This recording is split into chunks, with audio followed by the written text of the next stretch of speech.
Bana tabi yok bak. Baka kendin oldu. Bana gel. Al kalmanı. Ya çocuk kuçu bora. Ya ay makta var ya gidemedim. Ne ay makta var mesela.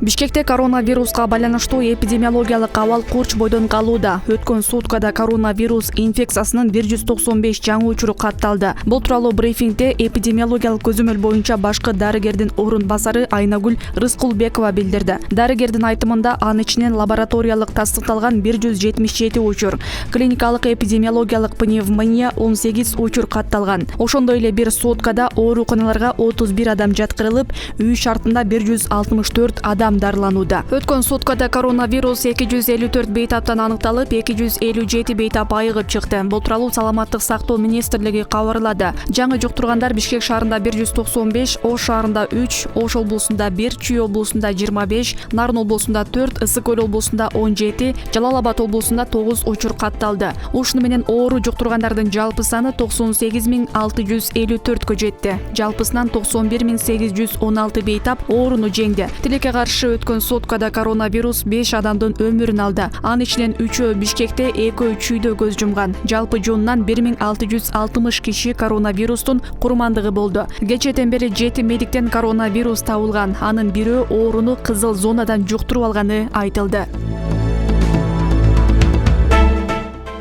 Оппозициялык саясатчы Жеңиш Молдокматов Бишкек шаарындагы 1-май райондук сотунун чечими менен 2 айга камалды. Бул тууралуу адвокат Кантемир Турдалиев маалымдады. Мурунку беренени массалык башаламандык уюштуруу дегенге которуп 2 айга камакка алды. Октябрь айында жалгыз Жеңиш Молдокматов болгон эмес. Утулуп калган 12 партиянын өкүлдөрү чыгышкан, деди жактоочу. 1-май райондук соту Молдокматов 6-июлга чейин номер 1 тергөө абагында кармалаарын билдирди.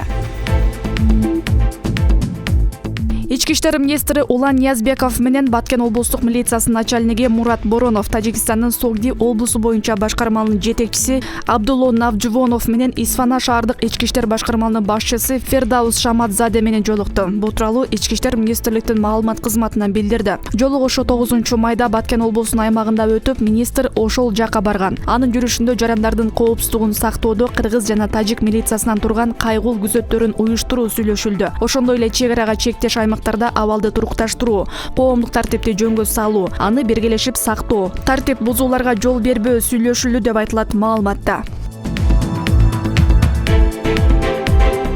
Баткенде чек арадагы окуяда каза болгон жарандардын үй бүлөсү үчүн 36 турак үйдүн курулушу башталды. Билдирмеге караганда курулуш иштери өлкө башчысы Садыр Жапаровдун тапшырмасы менен башталды. Турак үйлөрдүн пайдаланууга тургузуу аз эмне президенттин Баткен облусунун чек ара аймактарын калыбына келтирүү жана өнүктүрүү боюнча атайын өкүлү Мамыржан Рахимов, өкмөттүн Баткен облусундагы ыйгарым укуктуу өкүлү Абдикарим Алимбаев, Ихлас курулуш компаниясынын өкүлдөрү, курман болгондордун жакындары катышты деп жазылат маалыматта. Курулуш үчүн мэрия Чет Булак кварталынан 2 гектар жер бөлүп берген. Ар бир үй бүлөгө 6 сотук жер берилип, ага 4 бөлмөлүү бардык шарты менен тамдар салынат. Аталган аймакка бала бакча жана сейилбак курулары да айтылды. Бул үйлөрдү курулуш компанияларынын бири салып, иштер 2 айда бүтө турганы кошумчаланды.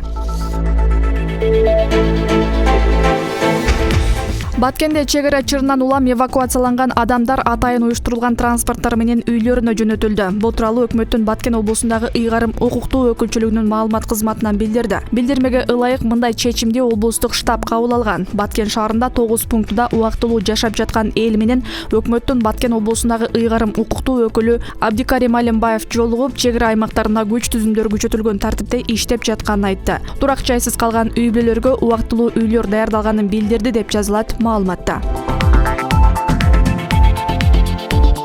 Түштүк Кореяда жашаган кыргызстандыктар 10 майда Тажикстандын Сеулдагы элчилигинин алдына нааразычылык акциясын өткөрүштү.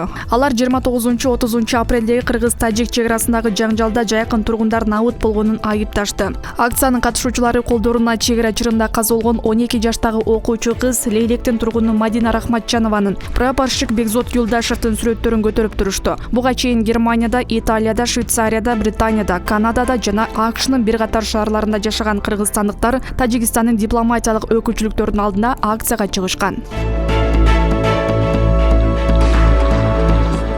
8 майда Москвада Орусиянын президенти Владимир Путин менен Тажикстандын президенти Эмомали Рахмон жолугушту. Тажик президентинин сайтындагы маалыматка ылайык, эки тараптын жолугушуусунда 29 апрелдеги кыргыз-тажик чегарасындагы куралдуу жаңжал да талкууланган. Анда Эмомали Рахмон тажик тарап бардык маселени тынчтык жолу менен чечүүгө кызыктар экенин белгилеген. Орус президентинин расмий сайтында эки мамлекет башчынын жолугушуусунда кыргыз-тажик чегарасындагы абал талкууланганы тууралуу жазылган жок. Орус лидери Тажикстандагы Орус аскер базасын күчтөндүрүүгө кызыктар экенин билдирген. Эске салсак, 28, 29, 30 апрелдеги кыргыз-тажик чегарасында куралдуу жаңжалда 36 кыргызстандык, анын ичинде 2 бала курман болгон. 180ден ашуун адам жаракат алды. Баткен облусунда 70ден ашык жеке турак жай кыйрап, өрттөлүп, мектеп жана чегара бекети сыяктуу мекемелердин имараттары зыянга учураганы жана аймактагы 58 миңге чукул адам жашаган жерин таштап кетүүгө аргасыз болгону кабарланды. Ал эми тажик тараптан 19 адам өлүп, 87 киши жаракат алганы расмий түрдө жарыяланды. 15 миңге чукул жергиликтүү тургун коопсуз жайларга эвакуация болгону айтылды.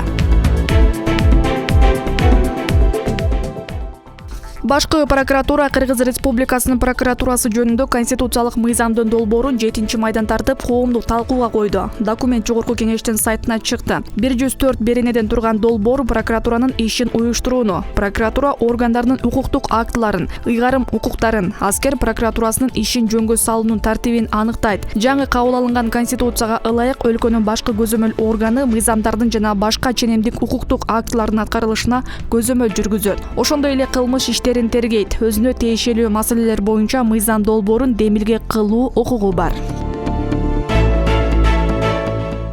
Педагогдордун эмгек акысын автоматтык түрдө эсептөө системасы ишке кирди. Бул тууралуу Билим берүү жана эл министринин маалымат кызматынан кабарлады. Билдирмеге ылайык, жаңы система эмгек акыны кол менен эсептөөнү токтотуп, процессти жеңилдетет. Маяна каралган каражаттын максаттуу жумшалышын камсыздап, финансылык тартип бузуунун төмөндөшүнө шарт түзөт. Ошондой эле негизсиз маяна алган учурларды ачыкка чыгарууга жана бухгалтердик эсепти так жүргүзүүгө жол ачат. Мындан тышкары, текшерүү органдары айткан кемчиликтер жоюлуп, ар бир мугалим эмгегине жараша кала турган айтылды. Бул система 2019 жылдын ноябрь айынан баштап Ысык Ата, Түп райондорунун жана Жалал Абад шаарынын билим берүү башкармалыктарында пилоттук негизде апробациядан өткөнү кошумчаланды.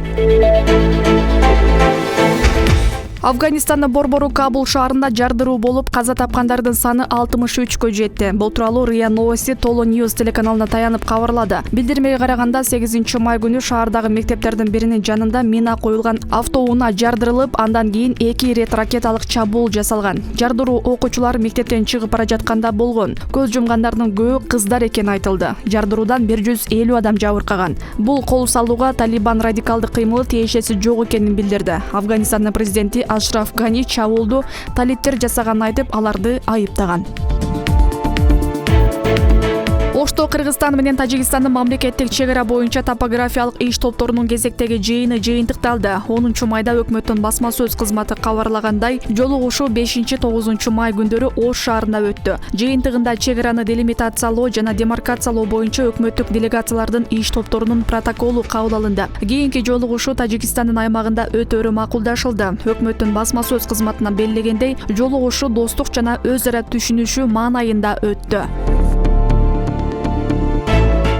Индияда COVID-19 күч алгандан бери мукормикоз илдетине кабылгандардын саны дагы өсө баштады. Бул тууралуу India Today медициналык билим берүү жана изилдөө башкармалына таянып жазды. Маалыматка караганда бул илдет жугуштуу ооруларды таркаткан грибок инфекциясы болуп саналат. Ал адатта мурун көңдөйүн жабыркатат, дагы көбүнчө нымдуу имараттарда, чирип кеткен жашылча жемиште пайда болот. Мукормикоз көбүнчө COVID-19 жуктуруп алган жана сакайып кеткендерден аныкталууда. Дарыгер Полдун айтымында коронавирус менен жабыркаган бейтаптарды ИВЛга кошкондо грибок инфекциясын жуктуруу тобокелдиги жогорулап кетип жатат деп айтылат маалыматта. Индиянын Гуджарат штатында акыркы 2 жуманын ичинде аталган илдетке 40 киши кабылган. Бир нече бейтап оорунун айынан көрбөй калган.